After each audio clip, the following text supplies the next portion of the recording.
Hello and welcome back to another video. Today here again on Forza Motorsport to show you everything you need to know about Update 5, the update released yesterday along with the full information post and short video. Let's begin by taking a look at the rather short list of fixes and improvements for this update. Don't forget the big changes to the car progression system don't come to the game until Update 6 in about a month's time. The first fix is to replays, allowing us to now save short replays, which I did and it worked. However, we still can't save anything over 11 minutes in length apparently. We can now skip practice more easily in career mode without having to navigate quite so many menus to find that option, which would be great, except when I tried to do this, I got stuck in an infinite loading screen and had to kill the game basically. Turn 10 also say that they have fixed the issue and featured multiplayer where you could end up in an infinite loading screen if you change fuel and tyre settings, although I'm not convinced by this given that I got stuck in an infinite loading screen when I tried to skip practice mode. Players will also now receive a prompt to save a livery if they attempt to exit the livery editor without saving, to make sure people don't exit without saving when they want to save their livery. They've also added a custom advanced camera to the livery editor apparently. On PC, there have been numerous improvements to reduce CPU usage spikes and better GPU utilization to hopefully give a smoother frame rate. This is hard to kind of fully test without playing the game for an extended amount of time. I have to say though, compared to other games I play including Horizon 5, it doesn't seem to make very good use of my GPU from experience since the update so far. So I still don't think it's very well optimized for PC. They probably have to make a few more improvements for that. The frame rate also wasn't great when I first loaded up because it had reset itself to default. And finally, an issue that caused custom wheel input layouts to reset when the game was closed has also supposedly been fixed. So then, the new track. Now, Turn 10 had already told us what it was going to be, but the so-called new track that has been added in Update 5 is the Nürburgring Nordschleife. I say this because this 20.8km route was of course present in the previous title, as were many of the supposedly new tracks that they've added into this game. And if any of the previous tracks added anything to go by, it won't actually look all that different to how it did in those previous titles. Having said that though, when I drove it, I was pleasantly surprised by it.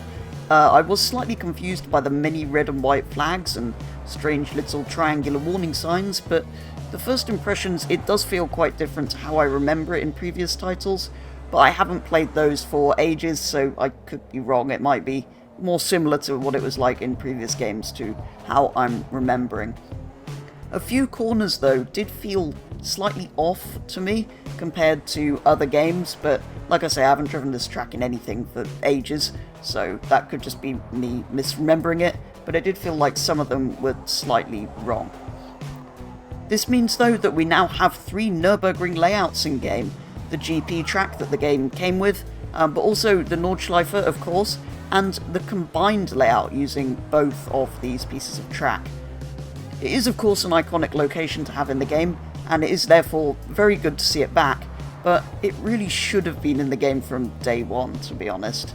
And personally, although it's a cool place and I do enjoy lapping cars around it from time to time, I do think the Nordschleife is, very overrated compared to a lot of the other great tracks of the world. So that's the new track, onto the new cars then. The spotlight cars each week will be the 2023 BMW M2 from the 14th of February to the 21st, which is actually the car you're seeing here in the replay footage, as it's available starting from today. The 2013 Audi RS7 will be available from the 21st to the 28th of February. The 2011 Mercedes-Benz SLS AMG will be available from the 28th of February to the 6th of March. And the 2014 Porsche 911 Turbo S will be available from the 6th to the 13th. And none of these are actually new to the Forza series though. In the car pass, however, there are some new cars. The 1965 Lotus Type 35 on the 14th of February, which is a car we've already been gifted then at this point. the 2015 Cadillac ATS VR racing car on the 21st of February, the 2018 Ford Mustang Trans Am racing car on the 28th of February. Great to see another Trans Am car, but good to see a little bit of variety in the racing cars. And the 2020 Audi TT RS Coupe on the 6th of March, which I'm a little bit surprised by, because the 2018 Audi TT RS was already in Forza Horizon 5's paid car pass, so putting another TT RS in that's only 2 years newer does seem a little bit off to me, but it is still a new car, so yeah. The new career tour is called the Ringer Tour, and is themed around many German things, including the Nürburgring and lots of cars. We have the BMW M Showdown between the 15th and 22nd of February, the Audi Sport Showdown between the 22nd and 29th of February, the AMG Showdown between the 29th of February and the 7th of March, and the 911 Showdown between the 7th and 14th of March. These, as ever, have themes to match the spotlight cars that are available at a discounted price in the auto show each week. If you win all of these events, you will receive a 2022 Porsche Cayman GT4 RS as a prize, which was in one of the recent paid car packs on Horizon 5, which is slightly annoying because it's going to be free essentially in this game, but equally it is great to see it come to this game as well.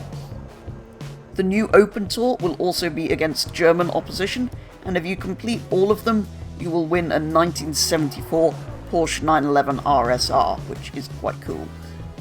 The featured multiplayer events will be Grand Prix Rivals from the 15th to the 22nd of February, the Mustang Shelby GT500 Spec Series from the 22nd to the 29th of February, the GTX Sports Car Series from the 29th of February to the 7th of March, and the Forza Proto H Series from the 7th to the 14th of March. The Rivals events will be the 1971 BMW M1 Pro Car at the Nordschleife, the 2018 Chevrolet Camaro ZL1 1LE Forza Edition at Mugello Club Circuit, the 1997 McLaren F1 GT at Hakone Club Circuit, and rivals for each of the spotlight cars in the weeks that they are discounted in the auto show. And that is everything in Update 5 for Forza Motorsport. The list of fixes, I do have to say, is disappointingly short for a game with quite so many issues. I hope this is just because they're working on the upgrade system changes for Update 6, and that more fixes will continue to be implemented after that. The new tracks should really have been in-game from launch, and all of the spotlight cars have been in previous Forza games, although most of them are newer, more recent additions than we've previously been given, so it's not too bad. The car pass cars do look quite good though, as usual, apart from the slightly questionable Audi TT RS that is quite similar to a car we got in Horizon 5's car pass. It looks like a good selection of vehicles. And the new events look kind of interesting, but I've, for the most part, stopped playing this game, really, so I'm not getting terribly excited for the new events anymore. That, though, is going to be all for today's video. As ever, do let me know your thoughts on this update and this game's current state, but for now, that is going to be all, so thank you very much for watching, and I will be back with the next one very soon.